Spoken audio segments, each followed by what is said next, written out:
Chapter 12:33, Coming to Terms with the End of the World. Not paying the sin of solace any attention, Sonny bent down and studied the rune. It was carved into the wood, but not with any kind of instrument. The grooves were deep, but crude and uneven, with rough and shaky edges. It was as if someone used their nails to scratch the rune into the wooden surface in a fit of madness. The rune was a familiar one, too. Wish. It had other meanings too: desire, yearning, longing, aspiration, even hope, sometimes depending on the context. Sonny knew that rune all too well. How could he not, after spending so much time on the Chained Isles? But its most fundamental meaning was just that, a wish. He stared at the rune for some time, thinking. Who had carved it into the ancient wood, and why? Had it been carved before the piece of wood he was using as a raft ended up as flotsam, or after? What did it mean? Sonny hesitated for a bit, then tentatively scratched at the wood with his nail. It was really tough, much tougher than mundane wood would have been. This raft of his turned out to be really sturdy. He wouldn't be able to leave a scratch on it without losing a nail or two. What are you doing? Sonny gleaned at the Sin of Solace, who was looking at him with a bewildered expression. Playing dumb, huh? He pointed to the rune. Were you trying to hide it from me? The apparition tilted its head in confusion. Hide what? An angry expression appeared on Sonny's face, and he gritted his teeth. Stop messing with me, you pale bastard. You have been standing here this whole time, as if trying to prevent me from noticing the rune. However, deep inside he felt a hint of doubt. Was he now seeing things? Was the rune not really there? The Sin of Solace suddenly laughed. Gods, your expression, it's priceless. What about the rune? So there is a rune. Why would I care? In fact, why do you care? You seem completely beside yourself. Sonny frowned, remained silent for a while, then let out a sigh. Indeed, why would he care about some rune? Yeah, it might have possessed some meaning, like hinting at something about hope, but a single rune was not enough to learn anything. Maybe he was just so bored that he made a big deal out of nothing. Maybe he was just trying really hard not to think about other things. Like the fate of East Antarctica, or rain. Or himself. With a sigh, Sonny sprawled on the ancient wood and stared into the mist. East Antarctica was most likely finished. This was an appalling tragedy and a personal wound for Sonny. For the first time in his life, he had tried to act upon his nascent principles and failed. In the end, his intervention didn't amount to anything. Sure, he had prevented the great clans from causing the deaths of many civilians and government soldiers. But with the great abominations now rampaging across the southern quadrant, how many of those people he had saved would survive? Ah, this feeling, how bitter. The taste of failure was painful enough to make him want to never have such desires again, to never have the nerve to try and force his will upon the world again, to never try. So childish. He was like a novice who had swung his training sword once, failed to perform the cut perfectly, and instantly gave up on wanting to learn swordsmanship. How many thousands of swings had it taken him to gain a basic level of control over his blade on the forgotten shore? One failure, no matter how painful, was not a reason to stop trying. Nevertheless, even if he somehow overcame his disillusionment and numbness, the cruel truth remained the same. The chain of nightmares was only the start of a global catastrophe. Sonny did not know how many years the destruction of the waking world would take, a couple, a dozen, or 100, but he believed Morgan when she told him that it was inevitable. The scope of this truth was so vast that he could not even really comprehend it. It was the end of the world. Or was it?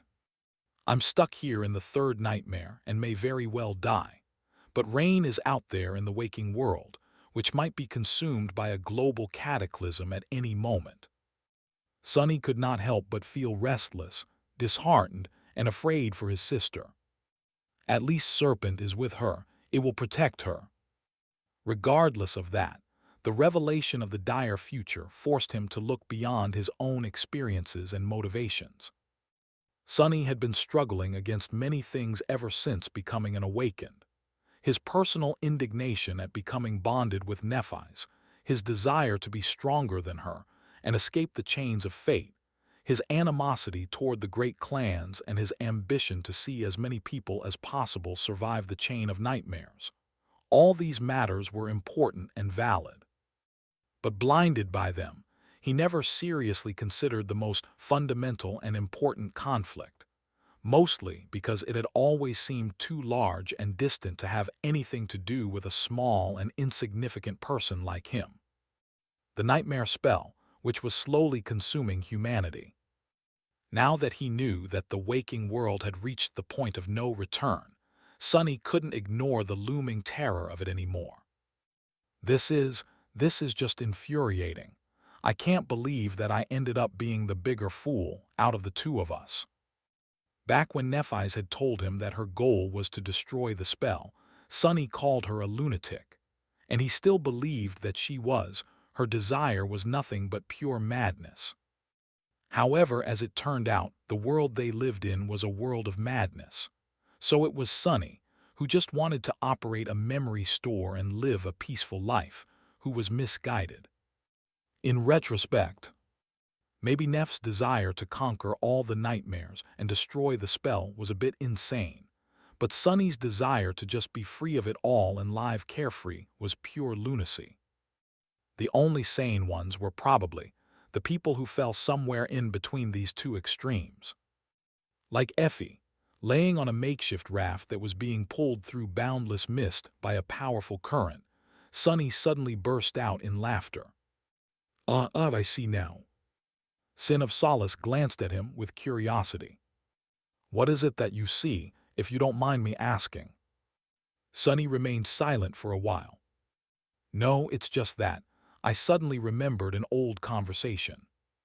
Years ago in the ruined cathedral of the Dark City, Effie, who was mostly a stranger back then, had told Sonny a strange thing.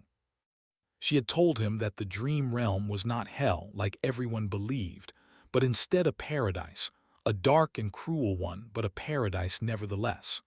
The kind of paradise they all deserved.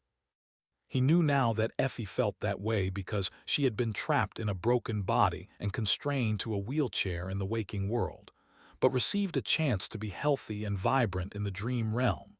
However, that was not the only reason.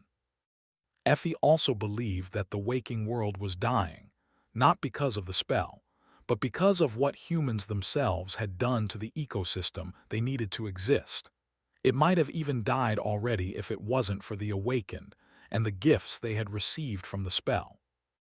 The last thing she had said to him back then was that one day in the future, more people would consider the dream realm a paradise, just like she did. This is what it comes down to, isn't it?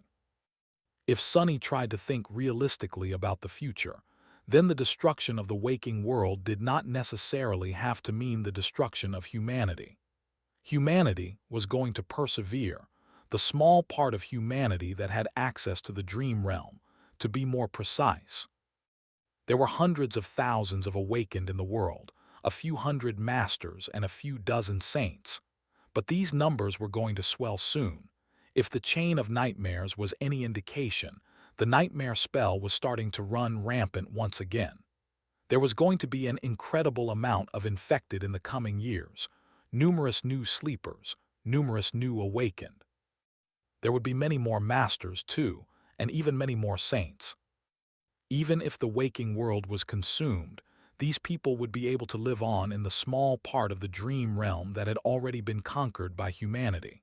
Many things would be lost, but the citadels were not that far from being self-sufficient. Especially the great citadels like Bastion and Ravenheart. Those were already like cities. So this is it. This is the future. Out of 3 billion, just a few millions would survive. Sonny remained motionless, staring into the mist. The Sin of Solace was silent. It is the future the sovereigns believe in, at least. Sonny heard once that the sovereigns had long given up on the waking world. Now, he understood better why, and what for. The great clans had been concentrating on creating a landing zone for humanity all this time, carving out a piece of habitable land in the dream realm. Their reasoning was grim and cruel, but realistic. Sonny stirred. But it is not the only possible future. There was also the future Nephis believed in. Nephis who saw the sovereigns as traitors and sinners, not because they had destroyed her family, but because they had given up on trying to resist the spell. If a new supreme appeared, if that supreme conquered the fifth nightmare and became sacred, or even divine, maybe, then who was to say how the future would turn out? Maybe if a god was born from humanity, a divine miracle would save everyone. Wasn't it a sweet dream? Sure, the probability of something like that happening was zero. It was not realistic at all. It was impossible, just a bit of wishful thinking. However, Sonny couldn't help but allow himself to bask in that unrealistic dream for a few moments. He turned his head, staring at the lone rune that was carved into the ancient wood of his makeshift raft. Wish. Even though he knew that a miracle would not happen, he still wished that it did. But then, what was Sonny's own wish? He wanted to be free. Despite everything, he still wanted to be free. He wanted to have a choice, to be the master of his own fate, not a slave to it. He wanted to be strong, too, strong enough to break his chains and protect those he loved. He wanted to live a good life. It's time to stop thinking about the big picture and concentrate on what exactly I have to do right now. Most of the people he cared about were now inside this nightmare. There were a few of them in the waking world as well, including Rain. So his goal was rather simple. First of all, he had to survive. He also had to find his friends and make sure that they survived too. Then they had to conquer the third nightmare and return to the waking world. A god might descend from the machine to save humanity, or not, most likely not. In any case, it would not happen anytime soon, so the next few years at least would go according to the future that the sovereigns envisioned. In that future, the value of a saint would be tremendous. A saint would not be easily dismissed or bullied. In fact, the opposite would be true. So Sonny had to become a saint. This was very convenient, considering that he was already inside a third nightmare, and the only alternative to transcendence was death. Additionally, as a saint, he would be able to bring people, even mundane people, into the dream realm. So, should the waking world really perish, he would be able to save Rain and a few others from that destruction. Or give them a chance to be saved at least. Survive, transcend. These were his goals for now, and should he succeed, maybe other things would become possible too. Become strong, live a good life, protect those I love. Defeat fate. Be free. What a beautiful wish. Lulled by the sweet promise of a dreamlike future and the gentle swaying of the waves, Sonny slowly fell asleep. Sonny had a nightmare again. Waking up in cold sweat, he couldn't remember what he had dreamt about, but was momentarily paralyzed by an overwhelming feeling of a dark, dreadful, devouring obsession. His mental state must have suffered a greater blow than he had thought, for him to keep suffering from repeated nightmares. Well, that was not an unreasonable result, considering what had happened during the Battle of the Black Skull and after. I should summon Nightmare and let him guard my sleep. He can subjugate a few of these dreams, too. As soon as Sonny thought that, he felt that something was wrong. WH. In the next moment, the raft beneath him lurched, and then the calming murmur of the flowing water suddenly turned into a deafening roar. Sonny was thrown off the cool wooden surface and tossed into the depths. Feeling water surge into his mouth and nose, he cursed, swiftly sensed the surrounding space, and tried to find the familiar piece of flotsam. It was his only refuge in the mist, after all. The raft was a few meters above him. Struggling against the current, Sunny swam upward. There was something strange, though. The previously dark expanse of water around him was now suffused with light, and the higher he reached, the brighter it became. Finally, Sunny breached the surface and shut his eyes tightly, blinded by sunlight. The ever-present mist was gone. Pushing his body against the current, Sunny swam toward his reliable raft, climbed onto the slick wood, and coughed out a mouthful of water. Then, he brushed his wet hair back and tentatively opened his eyes. After days spent in the twilight of the ghostly mist, it took them a few seconds to adjust to the brightness of the day. Slowly, a breathtaking vista revealed itself from white radiance. Sunny gasped slightly. In front of him, as far as the eye could see, was a vast expanse of clear, sparkling water.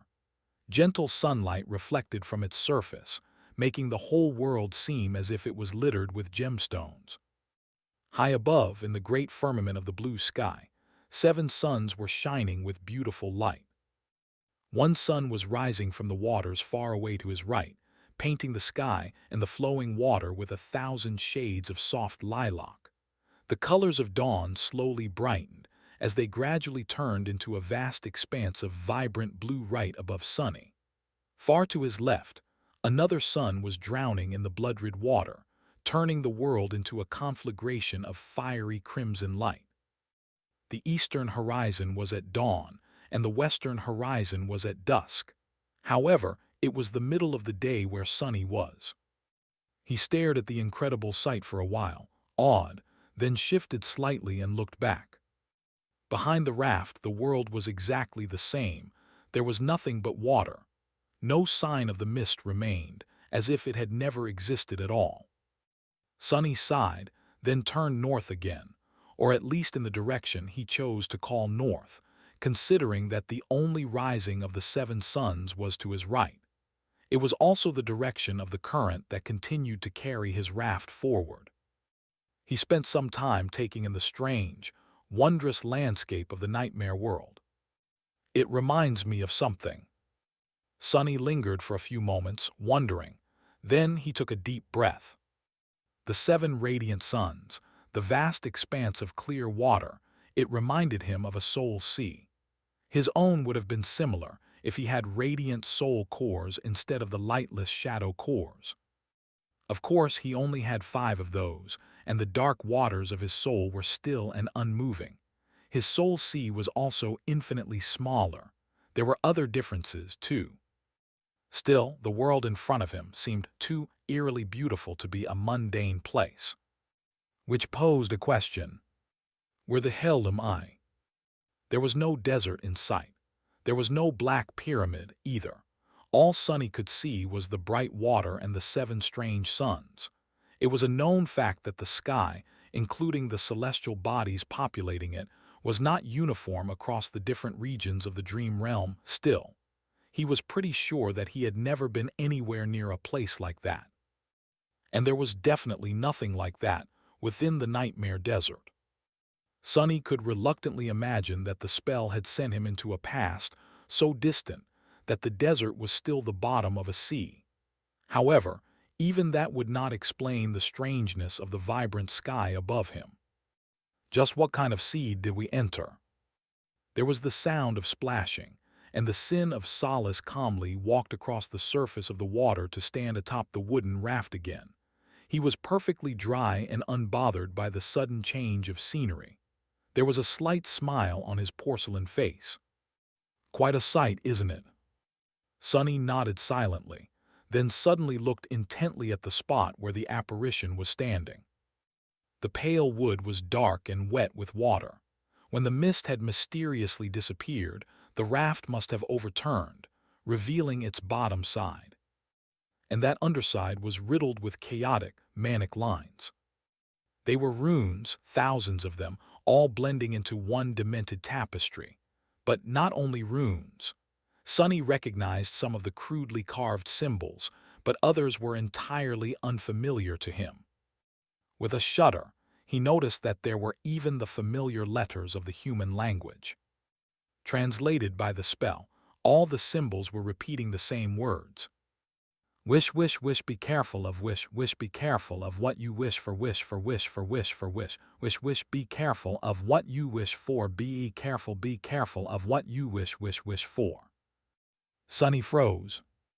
The words continued, spilling over the ancient wood as they broke and crisscrossed each other. Just like the single rune on the other side of the raft, it looked like they had been scratched into the incredibly durable wood by someone's nails. The lines were rough and frantic, but deep and forceful. Sunny scowled, feeling an uncontrollable desire to move away from the deranged weave of runes. He felt a sense of dire madness radiating from them, and was irrationally wary of being infected by it. However, there was nowhere to move. The whole raft was covered by the mad litany of twisted symbols. The part of it that he could see, the part where the sin of solace was standing calmly, and even the part where he was kneeling were all riddled with them. Suddenly tense, Sunny looked away and glanced at the beautiful expanse of sparkling water once again. Somehow it didn't seem as dreamy anymore. Careful of what you wish for. Sunny considered these words despite feeling that thinking about them too hard was, perhaps, not too wise. The aura of madness radiating from the carvings was just too intense to ignore. The sight of the thousands of runes carved into the underside of his makeshift raft was more than a little bit ominous. However, he was not very concerned about how urgent and demented they looked. What really made him wary were the symbols themselves. There were familiar runes and unfamiliar symbols, too. Although Sunny had extensively studied the various known languages of the dream realm, he could easily admit that there might have been writing systems that he had never seen. Even if it was a little strange that they were not only completely unknown to him, but also bore no passing resemblance to any of the ones he had brushed against before. However, how could there be the letters of human language here? That was what really disturbed him. Has someone from the evacuation army entered this nightmare already? But no, that made no sense. The chances of an awakened from his world entering the same nightmare, finding the exact same piece of flotsam, and carving words from a dozen different languages, some of which even a researcher like Sunny had never stumbled upon, let alone mastered, into the wood before disappearing without a trace, were infinitely small.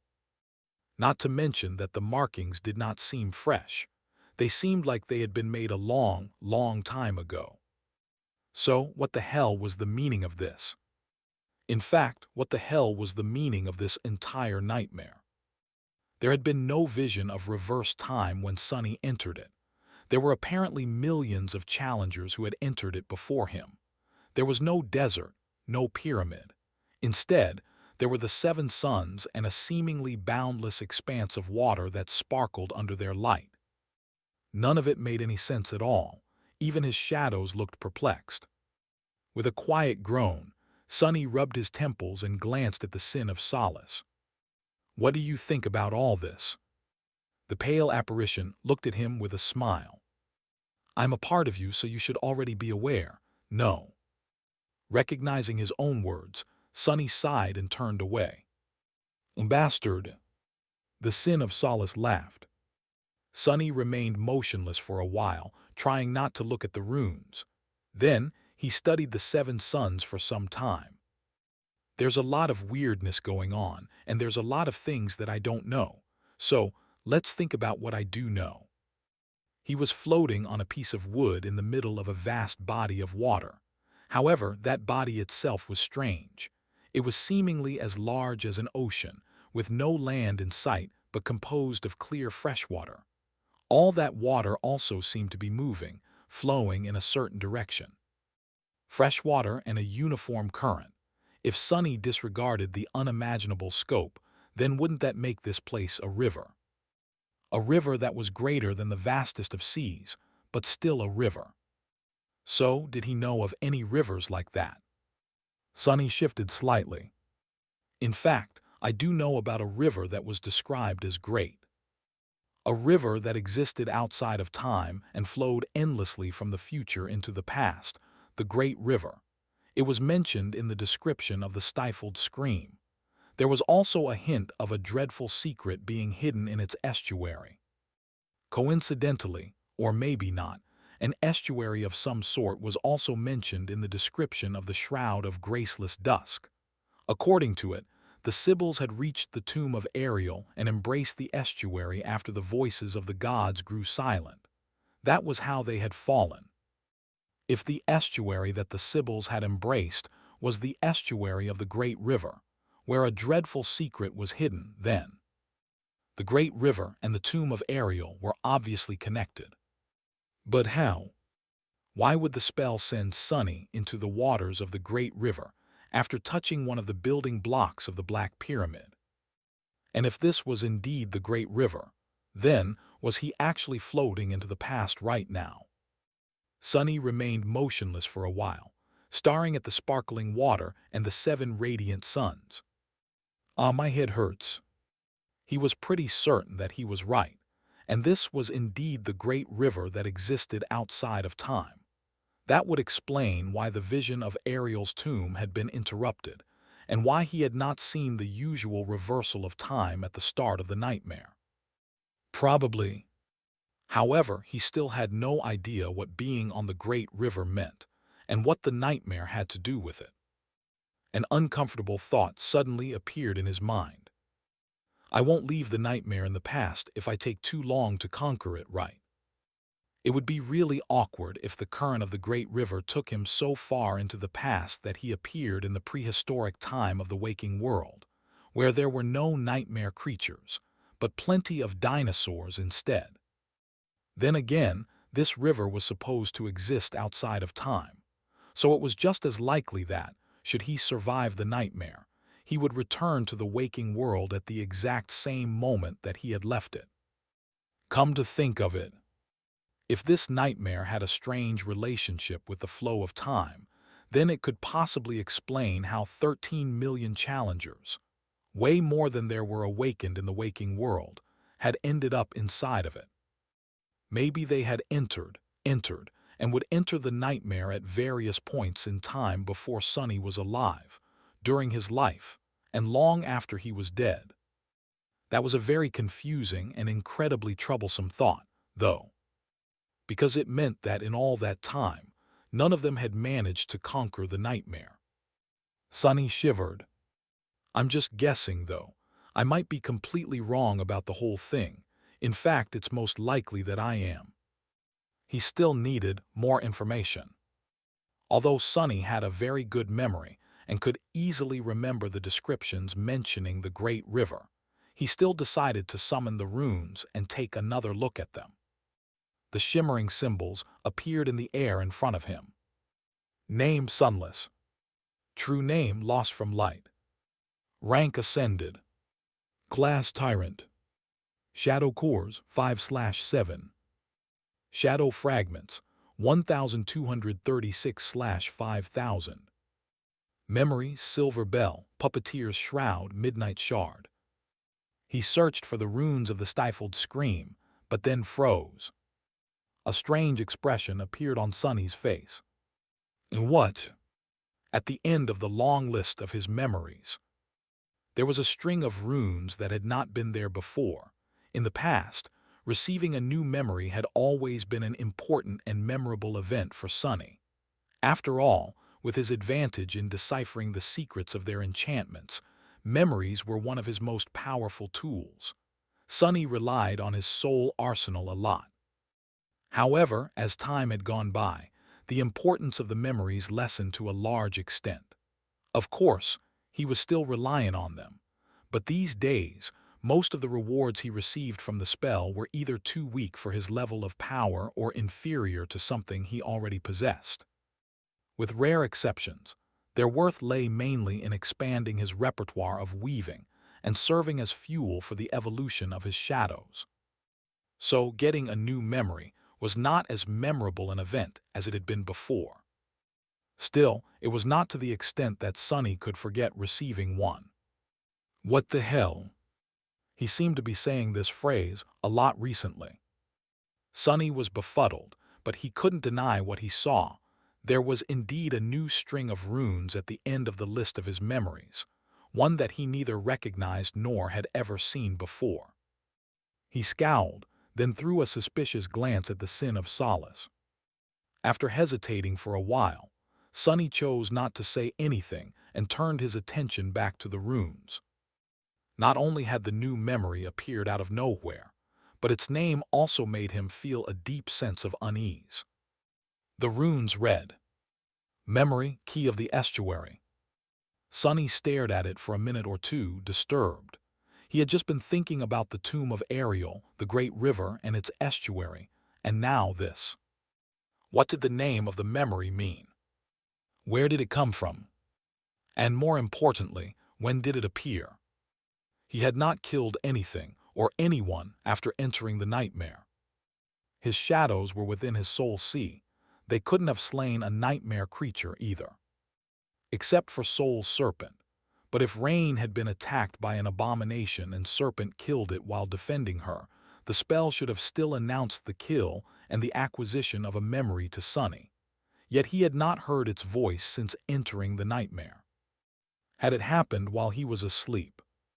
With a grim expression, Sonny pulled his attention from the mysterious memory and glanced at the list of his shadows. Soul Serpent's runes were still bleak and lifeless, but they were there, which meant that Serpent had not been destroyed at least. It wouldn't have let anything happen to Rain without sacrificing itself first. So Rain was most definitely all right. She had to be. Suddenly, Sonny felt his heart turn cold and heavy. He looked at the beautiful expanse of sparkling water with a somber expression, his eyes full of concern and darkness. Then he slightly shook his head and looked down. Doesn't make any sense. What were the chances of a random abomination in the distant NQSC gifting Sonny with a memory that was connected to the great river? Why would it? Pursing his lips, he let out a heavy sigh and turned his attention back to the runes. Concentrating on the estuary key made more shimmering symbols appear in the air. As soon as Sonny started reading them, his expression changed. Memory, Key of the Estuary. Memory rank Supreme. Supreme. His heart skipped a beat. At the same time, Sonny's unease deepened. He should have been excited to find himself in possession of such a powerful memory. However, instead, all Sonny felt was a cold sense of dread. It was because he firmly believed that nothing in this world, two worlds rather, was ever free. So, getting a supreme memory out of nowhere only made him feel apprehension. Could Serpent even kill a great nightmare creature? Soul Serpent was an ascended tyrant just like Sonny. Sonny himself was not powerful enough to dare face a great abomination. His chances of surviving such a fight were not zero, but very close to it. The vessels of the Skinwalker were proof. Frowning, Sonny swallowed his questions and continued to read. Memory Tier, VI. 6th Tier. He didn't even bother to consider the implications and turned to the description, which was strangely short. There were only several shimmering runes. Memory description. The answer is oblivion. Sonny stared grimly at the short string of runes, perplexed. The answer. He was confused. To what question? Was oblivion the key to the estuary? What did it mean? Or was it not oblivion, but oblivion, the demon of oblivion? But what did that easily forgotten demon have to do with anything? Sonny rubbed his face, then glanced at the enchantments of the mysterious memory. However, to his disappointment, there were no more hints hidden in the runes. All he saw was memory enchantments. Enchantment description. And that was it. There seemed to be only one enchantment, but it had no name and no description. It was just like the Where Is My Eye? Enchantment of Weaver's Mask, which had not been named until Sonny used it. There was one difference, though. Where Is My Eye? Was an active enchantment, while the enchantment of the estuary key seemed to be a passive one.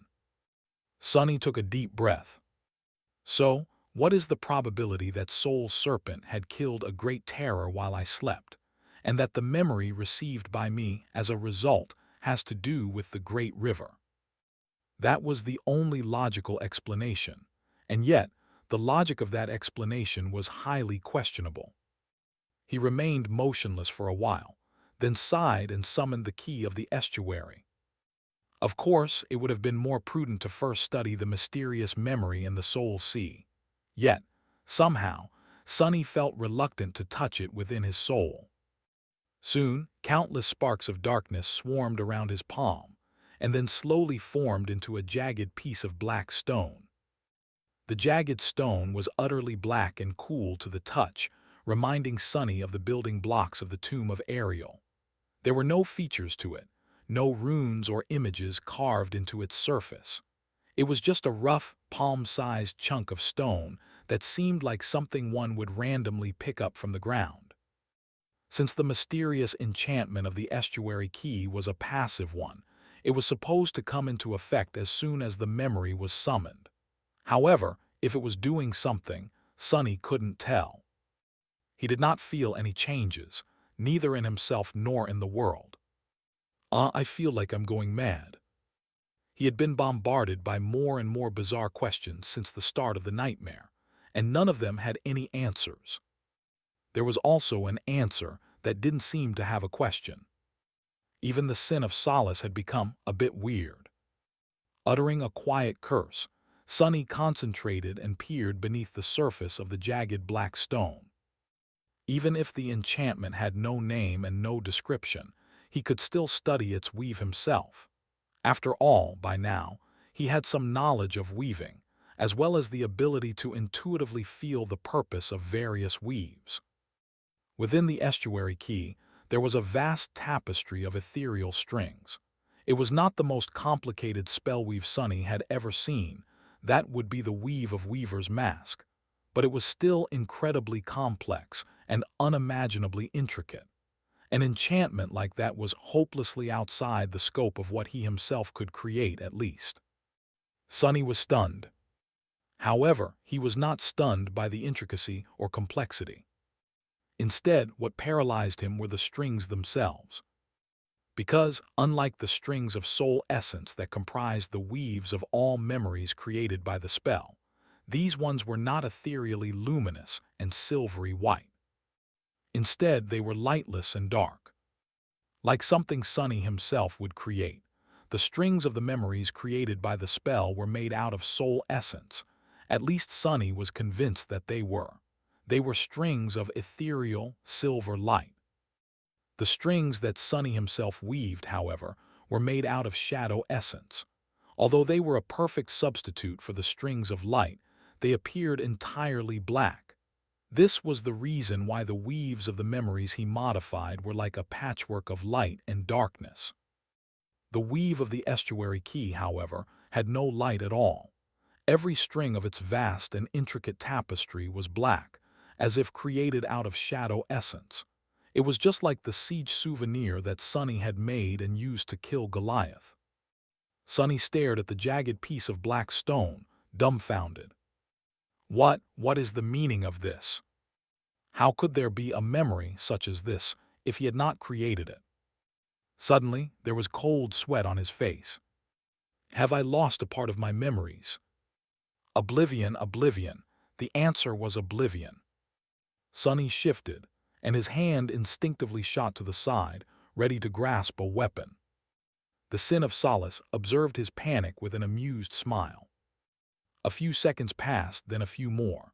The great river was peaceful and desolate with not a threat in sight.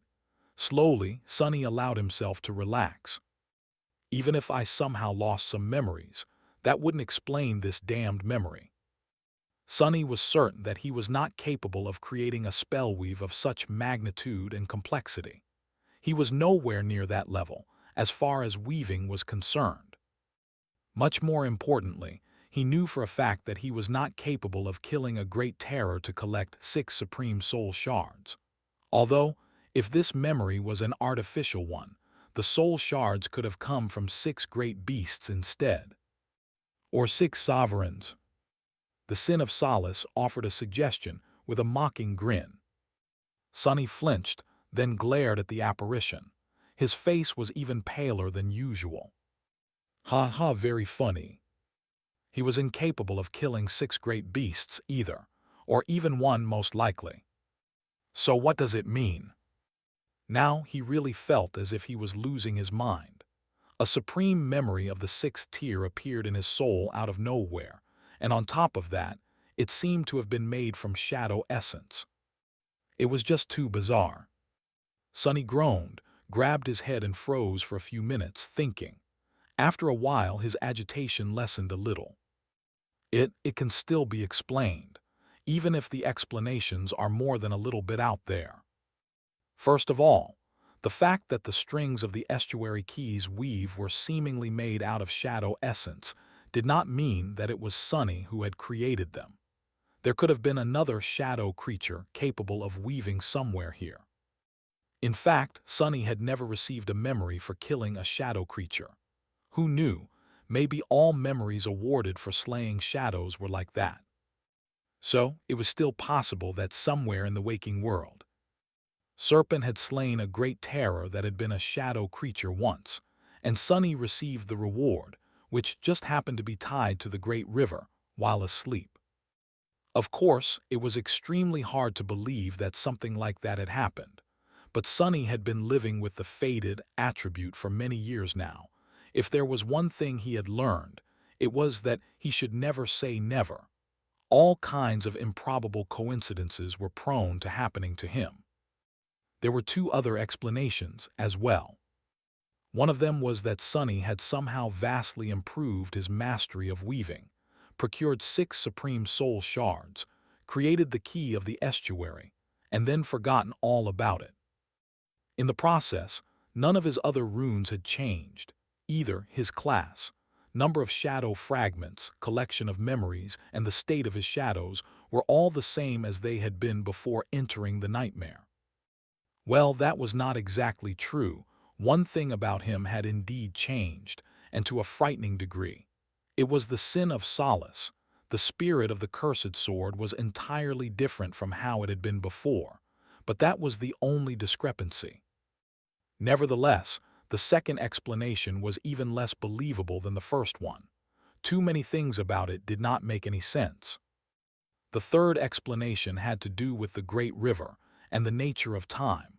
Since time worked strangely in this nightmare, it was, maybe, possible that Sonny would create the key of the estuary in the future, but was somehow capable of already possessing it in the present. He really didn't know that much about time, or rather, he knew just as much about it as any person would. Sonny was not ignorant, but time itself was like a perversion of itself here. In any case, he had no idea how it worked on the great river. So, who was to say that something like that couldn't happen? The third explanation was the most bizarre, and yet it somehow sounded more plausible than the other 2.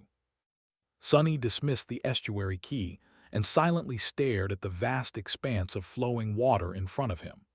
The 7 suns were slowly traveling across the blue sky. So, in conclusion, I have no idea how I ended up on this river instead of in the nightmare desert. No knowledge about what the great river actually is, no hints about what to do to conquer the nightmare, and no clue where the others are. And on top of that, there is a mysterious memory in my soul, and the Sin of Solace seems to have gone through a strange transformation. Sonny sighed as he enjoyed the beautiful view. Wonderful. The Sin of Solace glanced at him with a smile. I'm glad you're in a good mood. Then the apparition took a tentative step back and grinned. But Sonny, shouldn't you be paying more attention to the surroundings in a situation like this? Sonny frowned for a moment, then suddenly opened his eyes wide.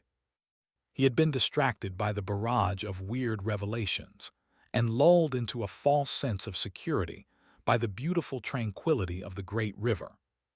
Which was why he was a second too late to sense a vast shadow rising swiftly from the depths below him. Summoning a memory, he cursed and jumped high into the air. In the next moment, Giant jaws tore the surface of the water on both sides of his makeshift raft and closed, turning it into thousands of sharp splinters. The piece of flotsam had survived untold years of drifting on the currents of the great river, and was so sturdy that Sonny couldn't easily leave a scratch on it despite being an ascended tyrant. Nevertheless, in just an instant, it was utterly obliterated. The thousands of manic runes carved into its surface were destroyed. All that remained were tiny splinters, and even those disappeared a split second later when the giant jaws snapped shut. A massive serpentine head appeared from beneath the water, two monstrous eyes staring at Sonny with hunger and malevolent fury. Azure scales glistened in the sunlight, each one larger and thicker than the armor plates of a heavy military APC. The creature was utterly enormous, ancient, and seemingly mad. But Sonny was already in the air. The height of his vertical jump was nothing to scoff at, so there was a lot of distance between him and the sharp, narrow snout of the abomination. However, it did not matter, because the giant sea serpent continued to rise from the water, revealing its tower-like neck. Its maw opened again, like the gates of a dark abyss.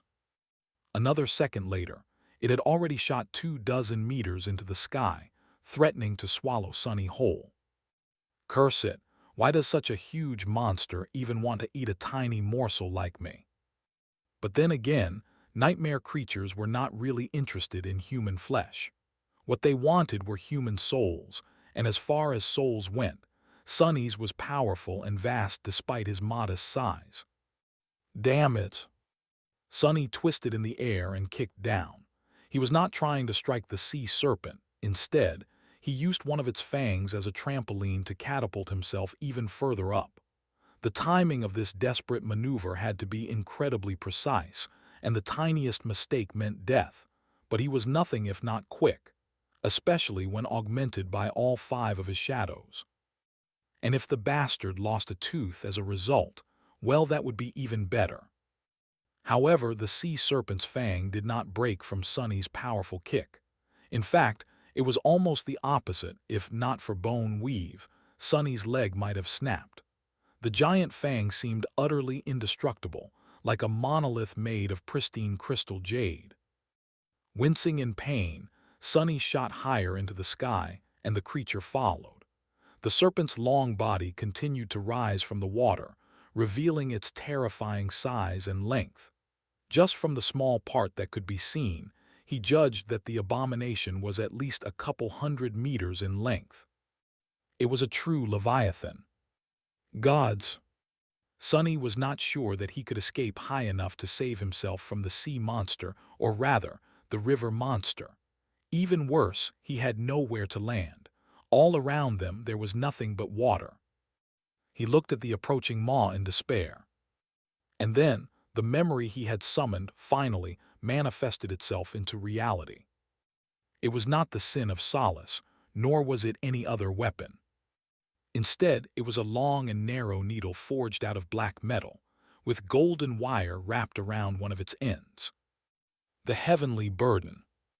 Without hesitating even for a moment, Sonny drove the needle into his forearm, grimaced, and swiftly sent all his shadows to wrap themselves around it. Instantly, the speed of his ascent increased tremendously. The heavenly burden did not give a person the ability to fly, but it did make the things it pierced float upward. Usually, the speed with which one drifted into the sky was not too great, but with the augmentation of 5 shadows, things changed. The maw of the azure leviathan, which had been drawing closer to Sonny at a frightening pace, slowly started to fall behind. He was ascending into the air faster than the serpent was rising from the water. The surface of the great river already seemed rather distant. Damnation, why do I feel like a hot air balloon? After a few more minutes, the giant jaws snapped shut once again, and the leviathan stopped, staring upward with dark, hungry madness burning in its huge, inhuman eyes. About 50 meters of its long body had already risen from the waters of the great rivers, looming above them like a tower of glistening azure scales. Streams of water flowed from the long ridge of its dorsal fin, with curved spikes protruding from it like giant blades. The monstrous sea serpent was rather magnificent. Or it would have been, if not for the clear signs of decay and corruption marring its massive body. Its eyes, which had been golden once, were now dim and cloudy, with lines of crimson pus spreading from them toward the long snout. The azure scales were covered by countless scars, some of them missing entirely to reveal pale, desiccated flesh. Pieces of rotten meat were stuck between its dark fangs. The ancient serpent stared at Sunny, and Sunny stared back. This is not good. The Leviathan was large enough to be a titan. Granted, dwellers of the depths were often larger than their land counterparts, but if it was indeed a titan, then Sunny was in big trouble. Because titans had all kinds of ways to kill someone like him from afar. Shuddering, he concentrated and peered through the azure scales. He needed to understand what the creature's rank and class were. What Sunny saw left him shaken and revolted. Darkness, nothing but vile darkness, with only one pronounced node that was the source of it. His mouth was suddenly dry. A great beast. Still being carried into the sky by the heavenly burden, Sunny let out a stifled laugh. Well, that's unexpected. He had never thought that he would be glad to see a great beast one day. But he was. A great beast was a harrowing creature of indescribable destructive power, but it was still fundamentally a beast, and beasts did not usually possess any unnatural powers. So while the azure serpent was without a doubt an absolutely disastrous foe for Sunny, meeting it was still better than encountering a titan, a terror, a tyrant, or even a devil of a lesser rank, because the creature couldn't do anything to him while Sunny remained in the sky. But there is a problem. Forcing himself to look away from the towering monstrosity, Sunny studied the vast expanse of the great river. There was nothing but water, no matter in which direction he looked. He had nowhere to land. The giant great beast was growing smaller and smaller as Sunny rose higher into the sky. The winds were howling, and he was slowly starting to feel apprehensive about how long it would take him to fall back down. The view was simply breathtaking, but even from such a high vantage point, Sunny could not see a single piece of land. There were no islands, no continents, and no ships. There was not even another piece of flotsam. He sighed. What a predicament! Enjoying the view. Sunny flinched and craned his neck, looking at the Sin of Solace. His identical copy was calmly standing on thin air, looking down at him. The wind was playing with the apparition's long black hair. Sunny frowned. I really need to get a haircut. You're ignoring me now, ungrateful. He glared at the apparition silently, then asked, How are you doing that? Why aren't you falling? A wicked smile appeared on the face of the cursed spirit. It's because, unlike you, I'm not weighed down by sin. Sunny scoffed. Bastard, it's literally in your name. The two were silent for a few moments, giving him ample time to enjoy the fact of just how insane he had become. After a while, the Sin of Solace pointed down. Why bother resisting? Here's an idea, just go jump into this beast's maw. Haven't you heard the stories about people traveling inside a sea creature's belly? With your luck, it will definitely bring you to somewhere pleasant. Sunny stared at the porcelain face of the apparition. If I die, you die too, you know. The Sin of Solace grinned. Maybe I would rather die than spend more time in your company. Have you ever thought about that? Sunny gritted his teeth, then looked away. He's not real, he's just a part of me. Since when am I this irritating? Sighing, he summoned the dark wing. Soon, a translucent cloak appeared on his back and turned into a blur.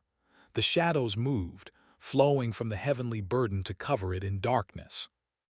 Illuminated by the light of 7 suns, Sunny followed the current of the great river as he glided forward. To his right, The world was painted in hues of lilac by the light of dawn. To his left, the water was like a sea of burning blood because of the crimson dusk. All around him, the blue sky was suffused with the bright radiance of the day.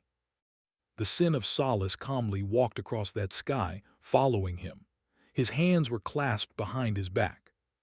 There has to be something, anything in this nightmare. It can't just all be water. Sonny was pretty sure that there would be some place where he could land. Otherwise, the trial was too unreasonable.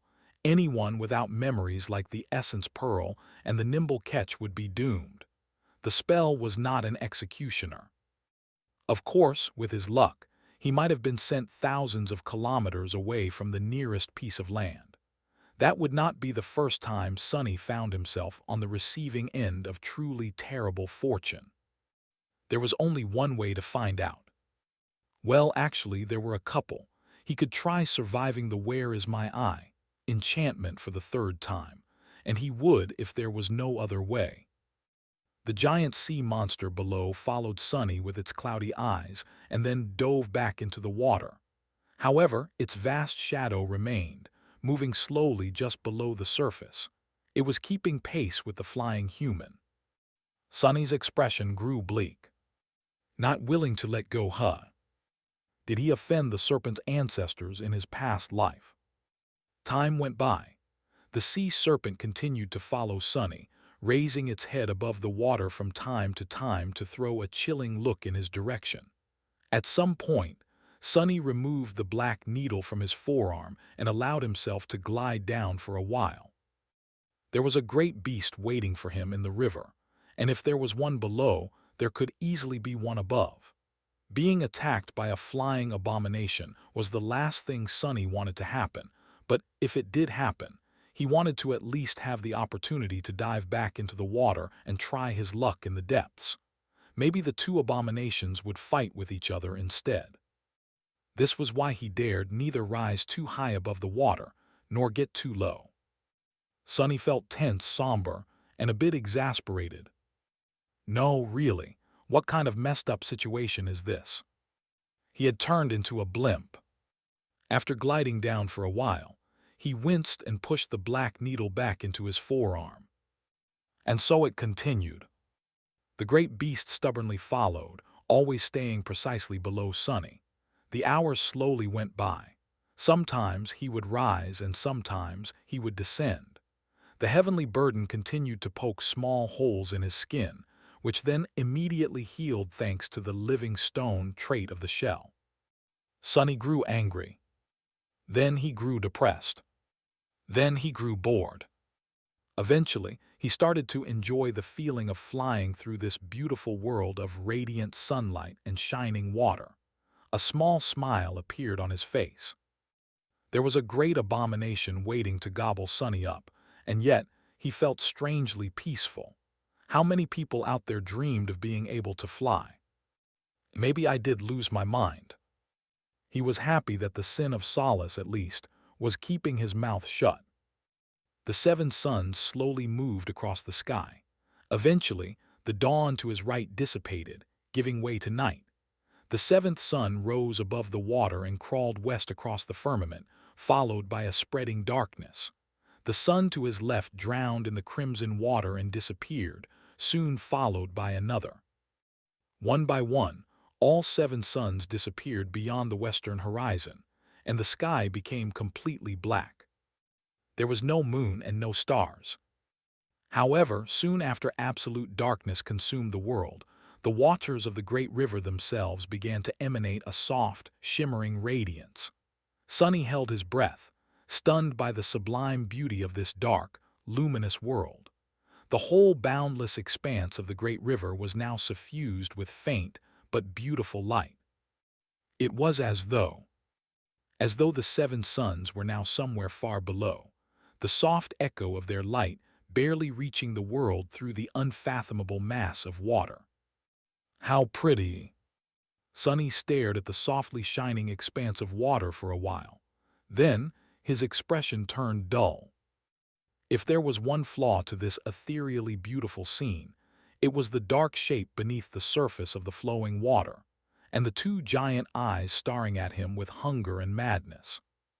The day was over, and the night had come. But the damned great beast was still patiently waiting for him below. Looking at the head of the ancient sea serpent, Sunny sighed. I wonder how many days I can survive.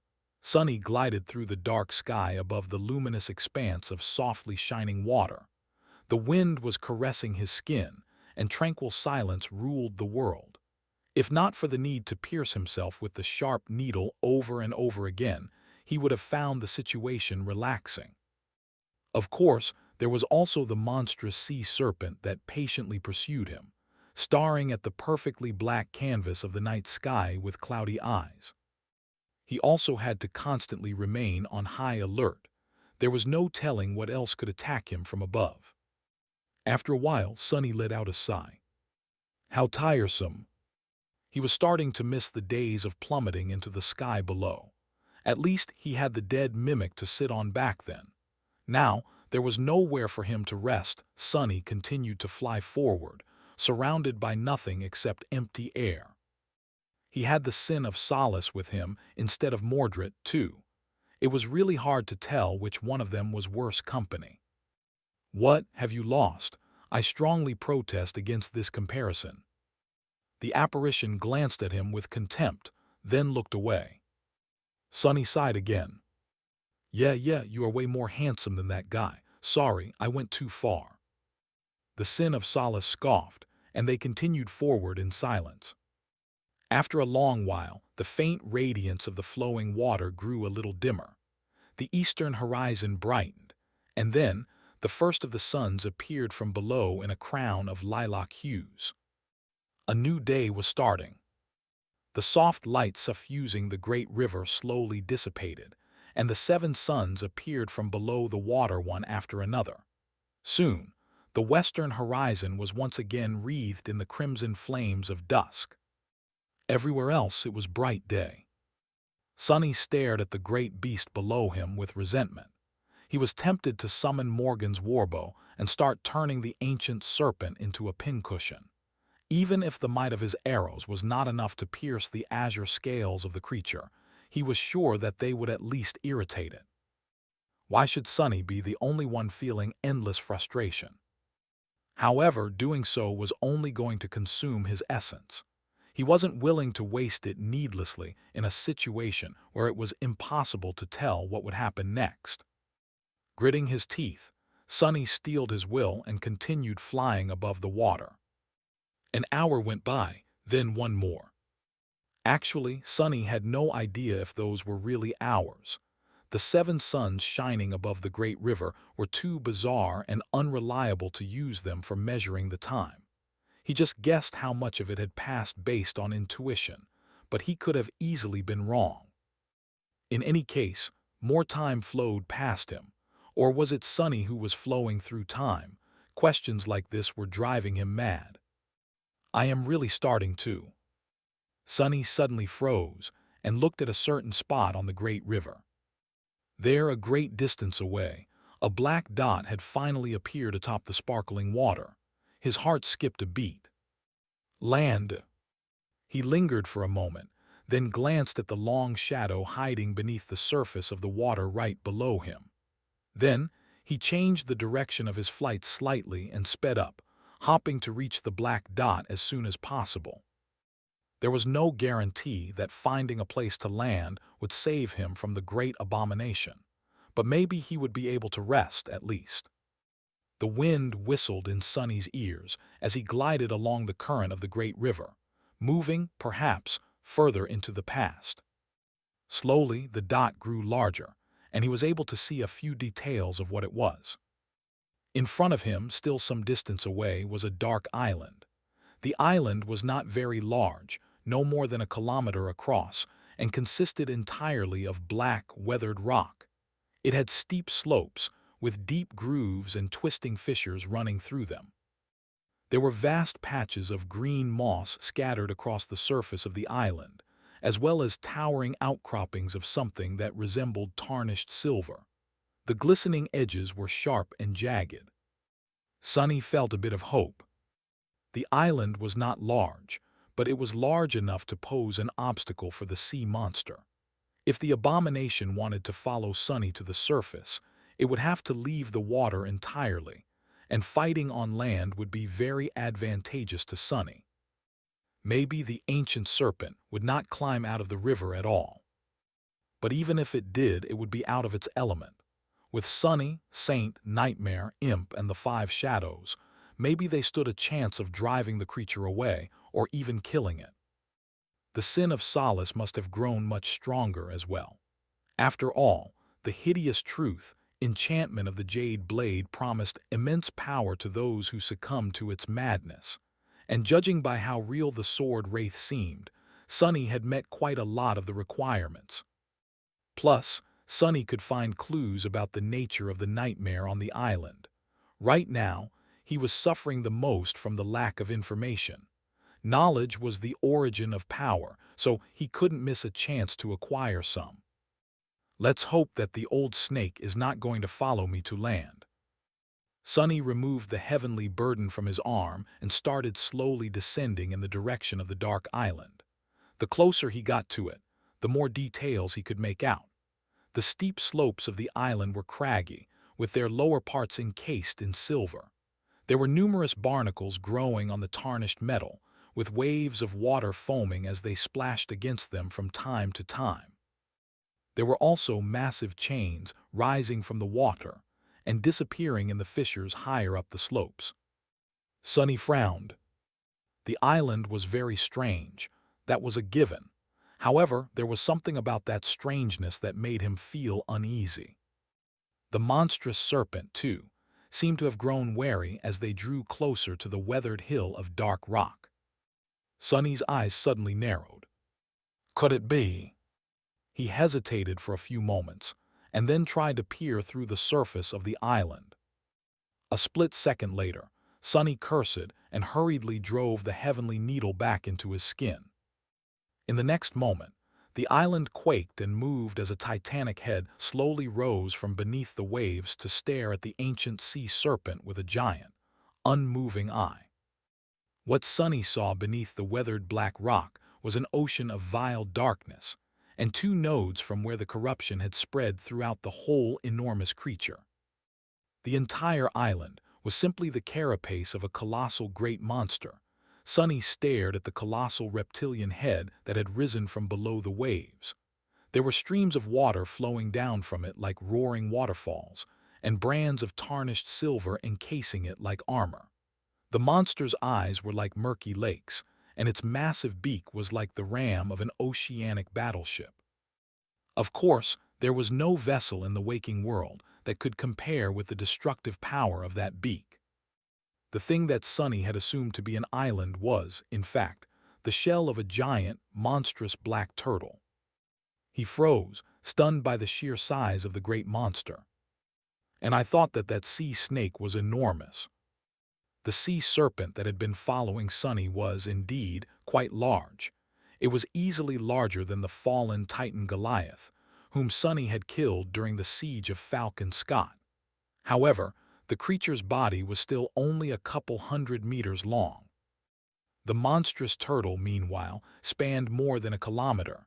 In front of it, the serpent looked like a little snake. And yet it seems undeterred. The azure serpent had risen its head out of the water, too, and was staring at the great monster in front of it with its mad, cloudy eyes. The two nightmare creatures observed each other. Sunny, meanwhile, was cursing his fate. Damn it, I was hoping to step on something solid again. Instead of a safe harbor, he found an abomination that was even more harrowing than the one waiting to swallow him whole. You can still step on that turtle, you know. The sin of Solace grinned. Sunny spared him a dark glance, then turned to look at the two abominations. At that moment, the giant turtle lowered its head a little and let out a low, threatening huff, which sounded like rolling thunder. Water was still flowing off its black scales, and its murky eyes were slowly igniting with dark silver light. It was clearly not happy that another nightmare creature had invaded its territory and disturbed its sleep. The azure serpent stared at it for a few moments more, then turned its snout and threw a deranged gaze at Sunny. "What is that old snake thinking? Turn your tail and run, lunatic." Sunny still clearly remembered the ease with which the Carapace Centurions had slaughtered the Carapace scavengers. A monster was much more powerful and deadly than a mere beast, no matter the rank. If the sea serpent had any sense left, it would retreat to avoid angering the black turtle. Which was good news for Sunny.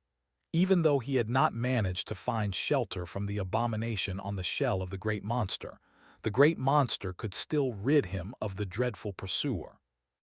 The turtle did not seem to have noticed Sunny either, if things turned out well. But of course they did not.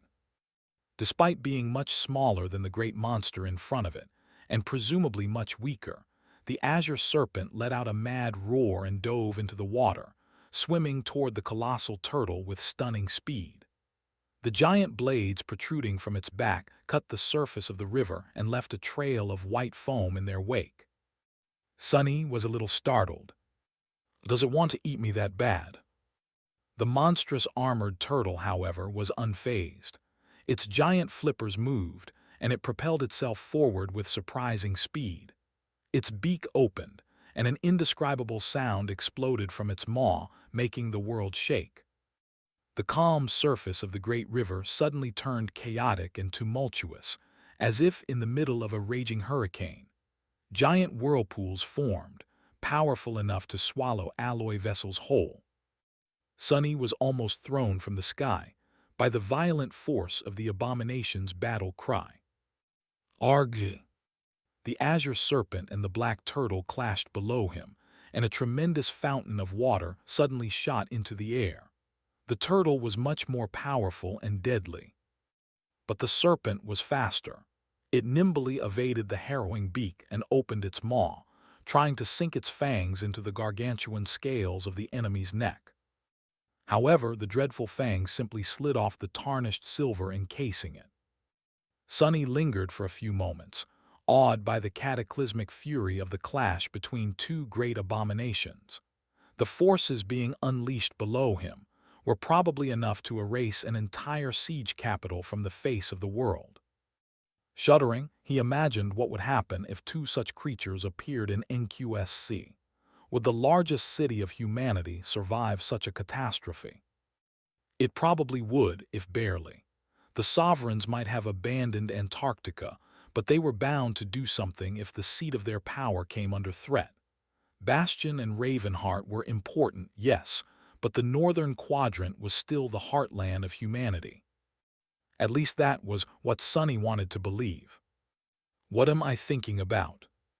The waters of the great river were already painted red by blood around the two clashing abominations. Sunny would have loved to watch the azure serpent die, but he couldn't miss the chance to slip away. If he failed to escape from the two great abominations now, he might never get it again. Turning away, he flew forward as fast as he could. Behind him, the world was shuddering, and the water was roaring as it rose in giant waves. Gods! Sunny gritted his teeth and refused to look back. Gradually, the sounds of the titanic battle grew quieter and quieter, and then he couldn't hear anything at all. He let out a shaky breath. I knew that third nightmares were absolutely lethal, but isn't it a bit too much? Was he supposed to battle great nightmare creatures as a mere ascended? What kind of perverted logic was that? Suddenly, in a somber mood, Sunny sighed and looked at the Sin of Solace. "What do you think?" The sword wraith smiled. "I think you are going to die of hunger before finding land. Oh, or you can go fishing in the river and be eaten by the fish instead. There's always a choice." Sunny grimaced. Why did I even ask? He continued to follow the current of the great river, flying north into the past. Eventually, the seven suns drowned again, suffusing the water with their light. The sky was black and devoid of stars. The world was silent. Sunny tiredly closed his eyes. "Can't sleep. Falling asleep might kill me." He stared at the expanse of softly shining water beneath him. then blinked a couple of times. What the hell? How is this possible? A familiar shadow was hiding beneath the waves below him. The azure serpent was back. There were hints of blood in the water around it, but the damned creature was indeed there, still waiting to devour Sunny. Did it escape from that giant turtle? Struggling to believe in it, Sunny turned around and looked back. Of course, the place where the two abominations had battled was too far away for him to see anything. But he did notice something else. Somewhere out there, upstream, almost too distant to be noticed, a tiny spark of pure white light was glistening above the bluish-green, luminous waters. It was hard to notice because of the soft glow of the great river at night, but it was certainly there. Sunny held his breath for a moment. I shouldn't get my hopes up, right? He slowed down and then came to a halt. The Sin of Solace stopped, too, looking at him with a detached expression. Still, I must make sure. Sunny rubbed his face, glanced at the azure serpent once again, and then sent himself flying back. Let's see if you want to meet that turtle again, old snake. By the time Sunny flew close enough to distinguish the source of the white spark, it had already disappeared. However, finding the source was not too hard. There were not a lot of things that could be distinguished from the empty expanse of flowing water on the great river, after all. By then, it was already morning. The suns were slowly rising from below, and the world was enveloped in the dim glow of twilight. The soft radiance of the shimmering water had dissipated, making it easier for Sunny to see colors. Hovering high above the current, he froze. There was a stunned expression on his face. How is this possible? Far below him, a vast span of the great river was painted red. Blood was clouding the clear water, and the polluted patch of it was at least half a dozen kilometers across. From high up, it looked as if a bloody flower was slowly blooming in the middle of the river. At the center of the red patch, a familiar great monster was floating lifelessly, the silver bands encasing its neck broken and bent. The black turtle was dead. There was a vicious wound at the spot where its neck met its body. The wound was large enough to be a tunnel, with rivers of blood still flowing out of it into the water. The equally gruesome exit wound was all the way across the monster's massive body, just below one of its armored flippers. Shaken, Sunny lingered for a while and then looked down, at the spot where his pursuer was hiding beneath the water. At that moment, the azure serpent rose its head above the surface and stared at Sunny with mad fury burning in its cloudy eyes.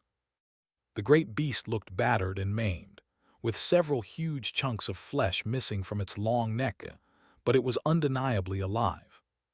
He had thought once that the azure serpent was like a little snake in front of the colossal turtle.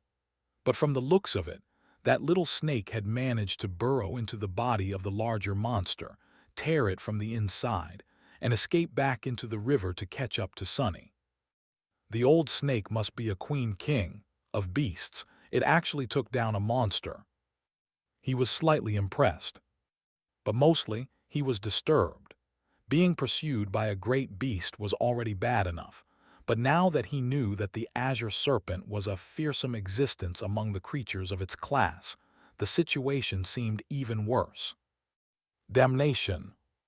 Sunny and the ancient Leviathan stared at each other some more, and then he turned back to the island-sized corpse of the black turtle.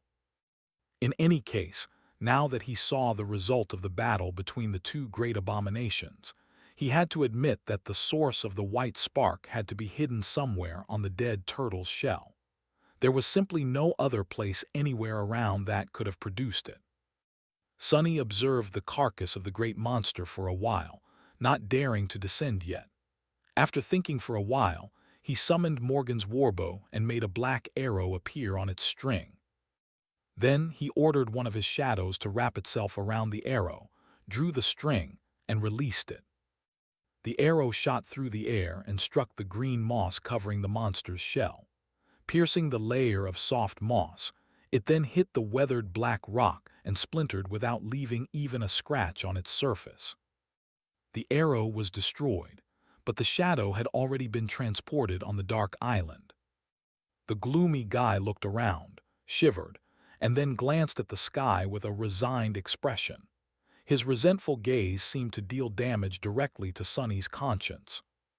Sunny shifted a little. "What are you staring at? I have a very clear conscience. The clearest conscience in two worlds. It's a flaw of mine." The sin of Solace, who was standing by his side, quietly chuckled. Ignoring the apparition, Sunny commanded the gloomy shadow to go and explore. Then he looked at the world through its eyes. The surface of the black turtle's shell was indeed like an island. There were patches of moss covering the weathered rock, while the rock itself was rough and uneven. It was littered with mounds, deep gorges, and even depressions filled with water that looked like small lakes. Here and there, jagged pieces of tarnished silver could be seen. From what Sunny could tell, the great monster had been somehow fashioned with a battle armor of sublime silver in the past, perhaps thousands of years ago. Now, the silver armor was dull and covered with a dark patina. Most of it was gone, at least on the surface. Only the edges of the shell, the neck, the head, and the flippers were still encased in vast bands of the precious metal. The huge chains Sunny had seen before served to fasten the armor to the creature's shell. He did not want to study the nature of the dead abomination in detail right now, though. First, he wanted to find out where the white light had come from. Soon the shadow noticed something. In the middle of a large patch of moss, there was a spot where it had been burned away, revealing the rock surface beneath. The rock itself was covered by ash and soot.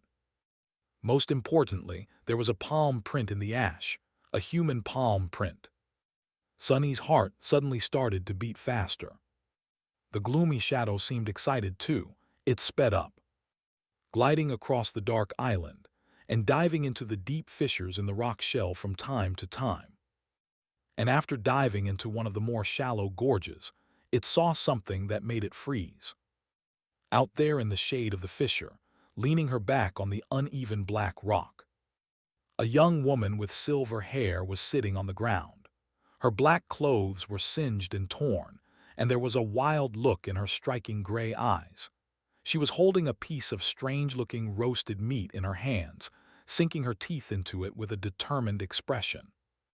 Both her fingers and lips were covered in grease. It was Nephi's.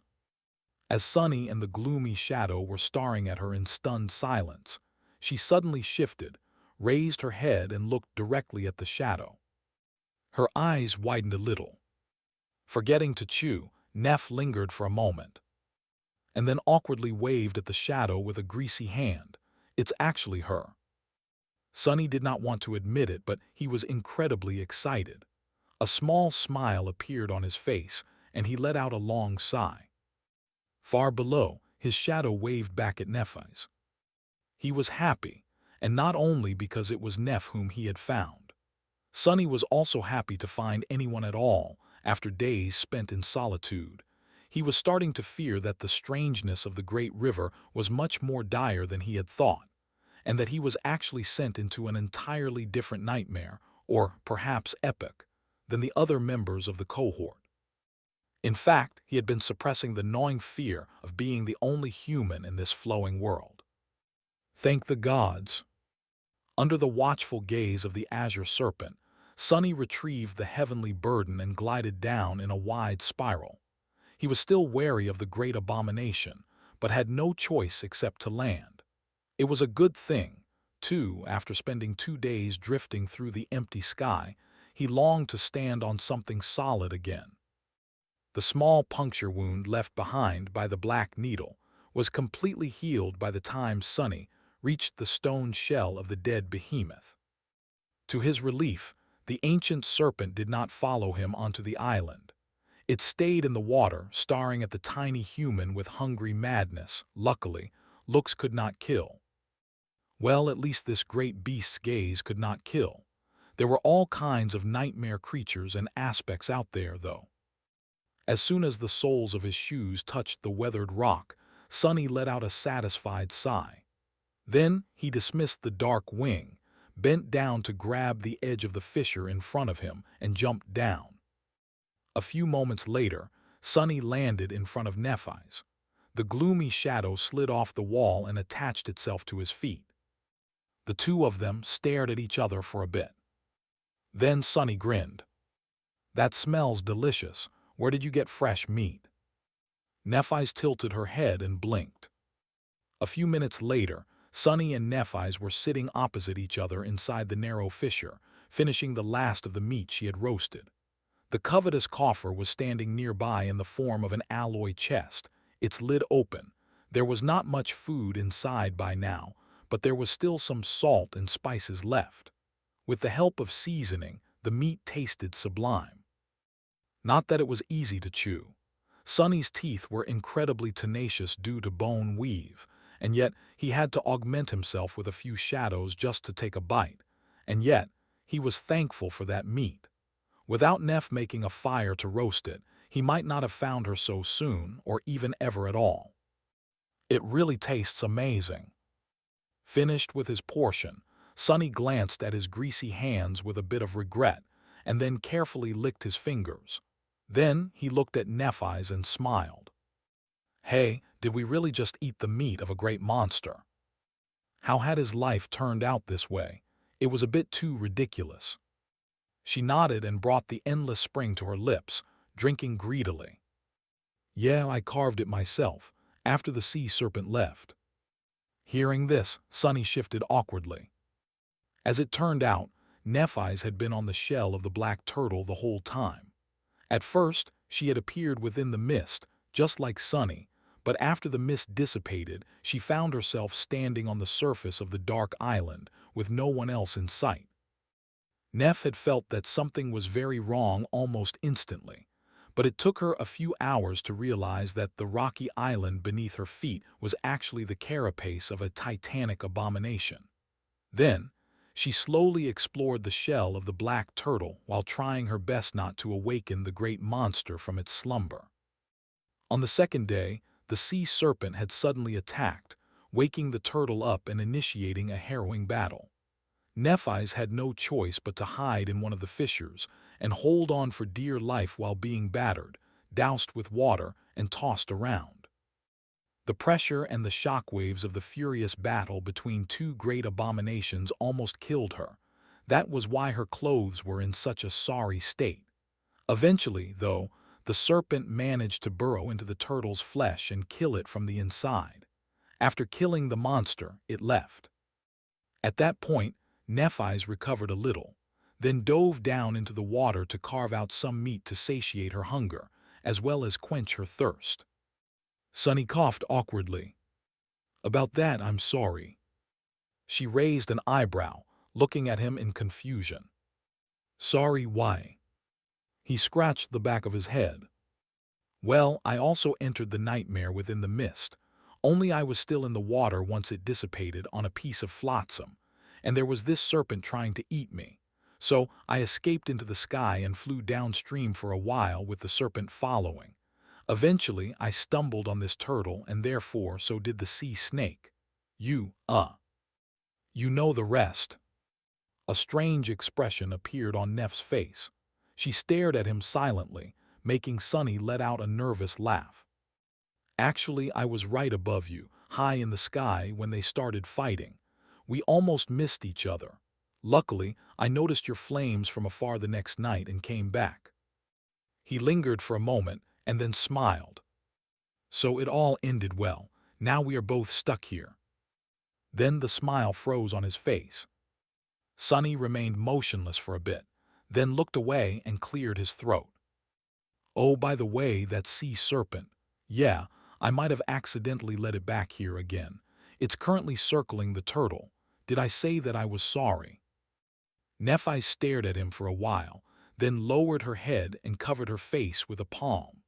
Sunny could have sworn that he heard her mumble something under her breath. But he must have heard wrong, right? There was no way Nephi's would say. Damnation! Climbing out of the fissure, the two of them, and the ominous figure of the Sin of Solace, studied the calm surface of the great river. By now, It seemed like a sea of blood.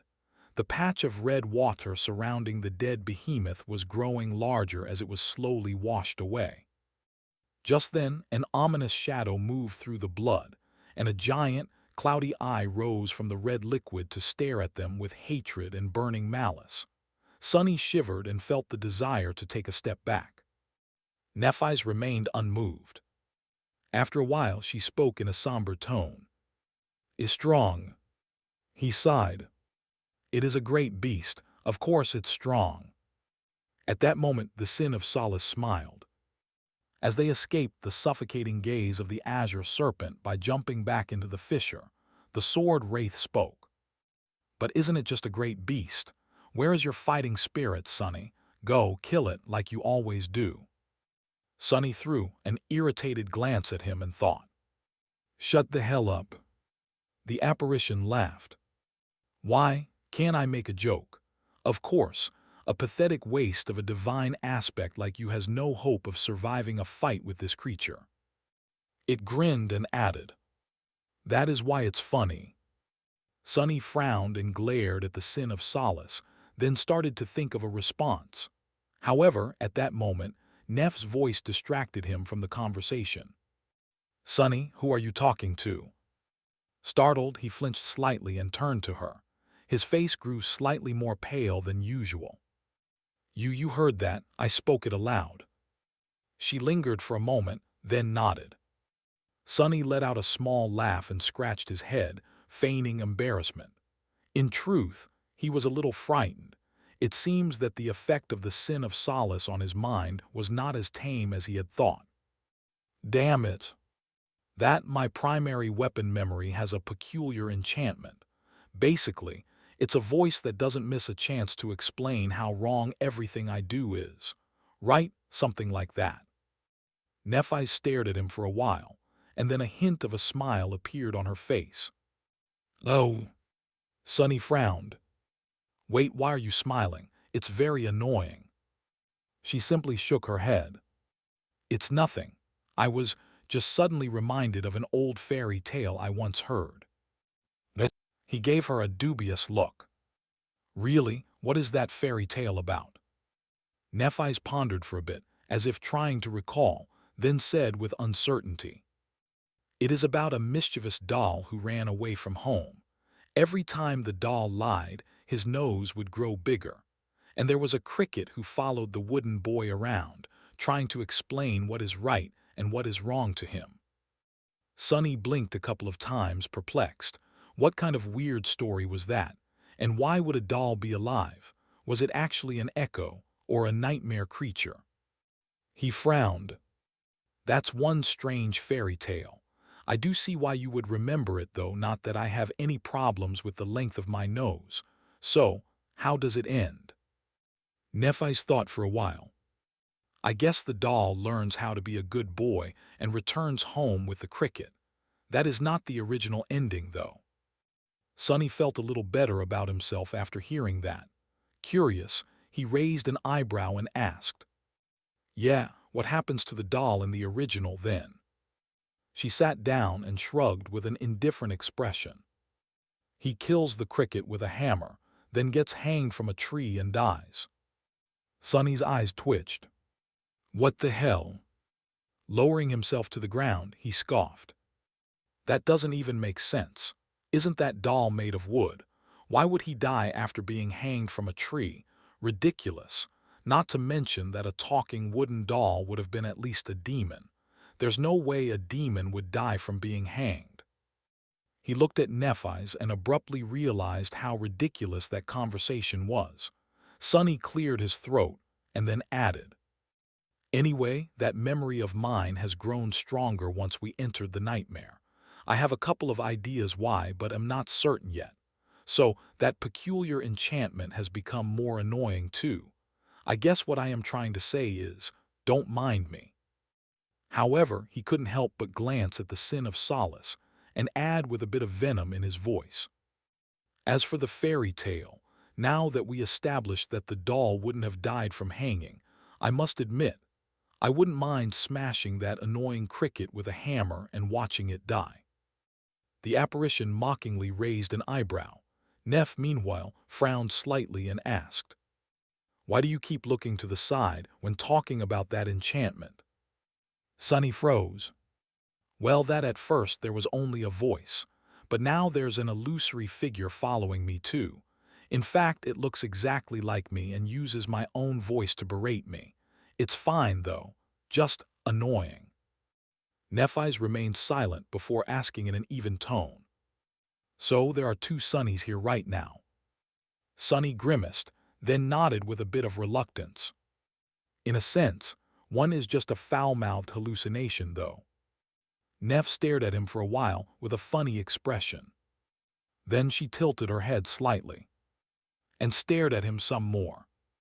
Sunny suddenly felt a bit weird under that gaze. Why are you looking at me like that? I'm not crazy." No, what was it hidden in the depths of her calm gray eyes? Was it amusement? Nephis suddenly took a deep breath and then shook her head. "I know that you are not crazy. That memory should be the sin of Solace, right? It is tied to Ariel and therefore to the tomb of Ariel. Even though the pyramid doesn't seem to exist in this nightmare, it might come in handy." Sunny slowly exhaled. Right. Nephis had access to the list of his memories, so she would know about the sin of Solace. But that reminded him. Growing serious, Sunny said in a somber tone, "Speaking of which, I think we should try to figure out where we are, and more importantly, why we are here. I think that if we pull all the information we have together, we might be able to find out a few things." She nodded. "Okay, I was thinking the same thing. There have to be hints in the descriptions of some of the memories we received during the chain of nightmares. I can tell you which ones of mine seem important." Sunny too thought that this was the best course of action. At least for now, the azure serpent didn't seem to have plans of climbing onto the carcass of the black turtle, and the current was pulling it downstream. Even if they tried to fly away, their speed wouldn't be much greater than that of the dark island. So they might as well try to better understand the situation first. However, he gathered his willpower, hesitated for a few moments, and forced out an indifferent smile. Before that, I think you should summon a new armor memory, so you know this one could restore itself." Nephis frowned, then looked down at herself. The black garments she wore were singed and torn, revealing more than a fair bit of her smooth alabaster skin. She remained motionless for a bit, then shifted slightly. "Turn R, can you turn around?" She phrased it as a question instead of a request, but Sunny nevertheless obediently faced the wall of the fissure. "I can." After a moment of awkward silence, another question followed. "Can you also make your shadow turn around?" He forced the gloomy shadow to face the black rock, too. "No problem." The Sin of Solace rolled his eyes, then shook his head and followed their example. "You are a pitiful man, Sunny, you know that. Don't bother responding. Gods, I wish you did squish me with a hammer. Then I wouldn't have to endure your—" Sunny ignored him. Soon the dark fissure became a little brighter. Neff's clothes turned into a swarm of white sparks. Then the fissure was illuminated again as she summoned another armor. Sunny let out a shaky breath. What is this sense of déjà vu? "Are you done?" she answered after a short pause. "Yeah." He smiled. "All right, let's do some research then." Nephis changed from her torn clothes and was now wearing a white tunic with its hems embroidered in intricate red patterns. The tunic was somewhat similar to Sunny's shroud of dusk, but also different. It seemed like a single sheet of light fabric that had been elaborately tied at the shoulders and thus had no sleeves. Loosely fastened at the waist and with high slits, it seemed like something that could afford one a high degree of freedom of movement. Still, Sunny was slightly surprised to see what Neff had chosen to summon. She gave him a strange look. "What?" He shrugged.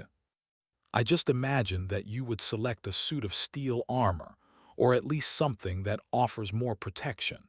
There has to be a memory like that among those that summer night gave you, right? Nephi shook her head. There is, but what does it matter here? No matter how powerful of an armor memory I use, it will still break after brushing against a great abomination once. So, I might as well go for something light and offering good utility. This tunic might not protect me well, but it enhances my senses. For now, that is more important. Best of all, she slightly pursed her lips and added with a hint of frustration in her voice, it won't burn. Sonny suppressed a chuckle. All right, suit yourself. It was not like he had anything to complain about. That tunic of hers was rather beautiful, plus, he wasn't one to talk, considering what he himself was wearing. Sonny pulled his gaze away from Neff's slender figure and stared at the memories that were laying on the ground between them. These were all the ones in their possession that mentioned Ariel, his tomb, the great river, or an estuary of any kind. There was no real need to summon them, since both Sonny and Nephi's could see each other's runes. However, having something to look at was more convenient.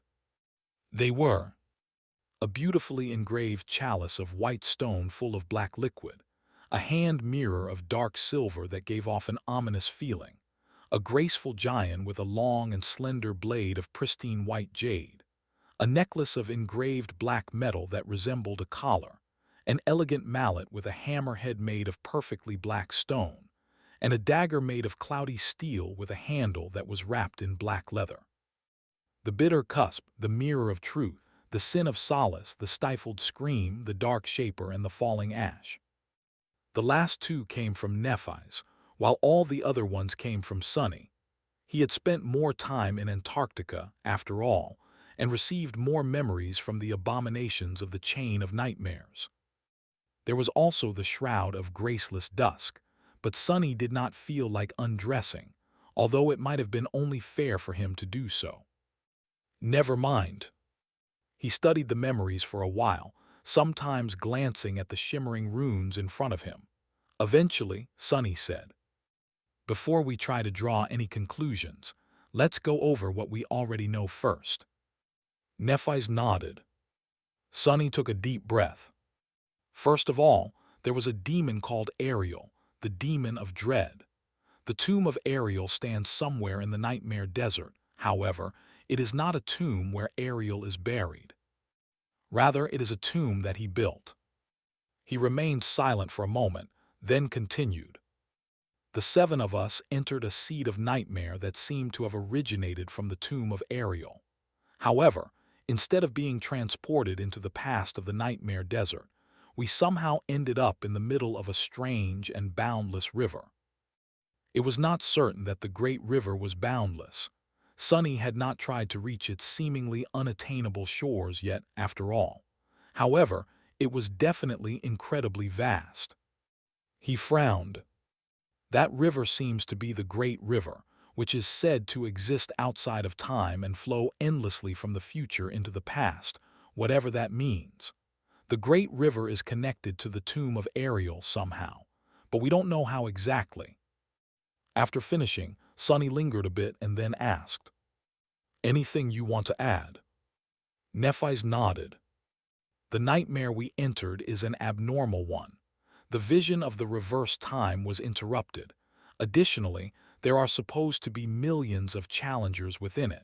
Apart from that, she glanced at the strange sky of the great river, where dawn coexisted with dusk and day, and at the seven suns bathing the world in light. Then, Nephi said, this place looks like a colossal soul sea.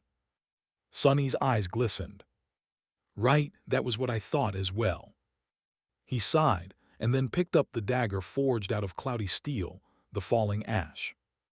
Weighing it in his hand, Sonny glanced at its complicated weave, and then turned to the runes. Memory falling ash. Memory rank. At the same time, Nephi's looked at his own memories for a while, and then tentatively picked up the mirror of truth. She glanced at her reflection, shivered, then turned the mirror around and studied the beautiful engravings on its back.